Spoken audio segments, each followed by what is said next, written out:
Hello guys, আসসালামু আলাইকুম। আজ আবারও চলে আসলাম একটা নতুন ভিডিও নিয়ে। আজ আমি রান্না করব শিমের বিচির ডাউল ডিম দিয়ে।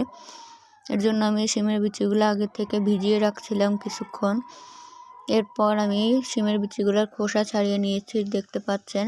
এরপর সব ধরনের মশলা আমি বেটে নিলাম।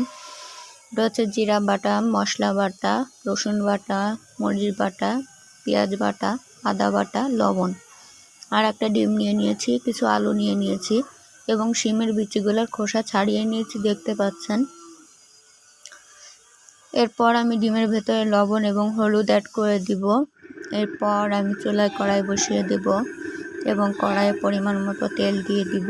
দেখতে পাচ্ছেন আমি তেল দিয়ে দিচ্ছি কড়াইয়ের ভেতরে। এরপর আমি ডিমটা একটু ফেটিয়ে নিয়ে ডিমটা ভাজি করতে দিয়ে দিলাম। দেখতে পাচ্ছেন ডিমটা এভাবে উল্টে পাল্টে একটু কড়া করে ভাজি করে নিতে হবে। এরপর আমি কড়াইয়ের ভেতর সেই একই তেলটা আবার একটু গরম করে নিয়ে তেলের ভেতরে মশলাগুলো সব অ্যাড করব। দেখতে পাচ্ছেন সব ধরনের মশলা আমি অ্যাড করে দিলাম। এরপর মশলাগুলো একটু ভেজে নিব। দেখতে পাচ্ছেন এভাবে নাড়াতে হবে, না হলে মশলাগুলো পুড়ে যাওয়ার সম্ভাবনা থাকে। আমি মশলাগুলো এভাবে একটু বাদামি রঙের করে ভেজে নিব।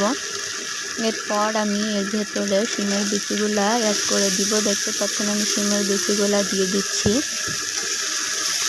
এরপর আমি শিমের বিচিগুলো মশলার সাথে সুন্দরভাবে অ্যাড করে নিব এবং আলুগুলো দিয়ে দিব এর ভেতরে এবং আবারও একটু ভেবে নাড়িয়ে দিব। দেখতে পাচ্ছেন আমি নাড়িয়ে দিচ্ছি সুন্দরভাবে, যাতে নিচে থেকে লেগে না যায়।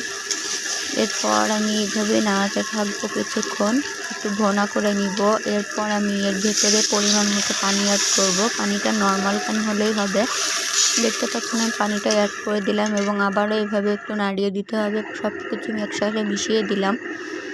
আমার রান্না 50% হয়ে এসেছে। এবার আমি ডিমগুলো ফালি করে নিয়েছি এবং ডিমগুলো আমি তরকারির ভেতরে অ্যাড করে দিলাম। দিয়ে আবার একটু তরকারিটা নাড়িয়ে দিচ্ছি। এ পর্যায়ে আমার রান্না শেষ হয়ে এলো। এরপর আমি চুলাটা অফ করে দিলাম এবং তরকারিটা নামিয়ে নিলাম। এইটা হচ্ছে আমার তরকারির ফাইনাল লুক। অবশ্যই জানাবেন কেমন হয়েছে কমেন্টের মাধ্যমে। ধন্যবাদ সবাইকে।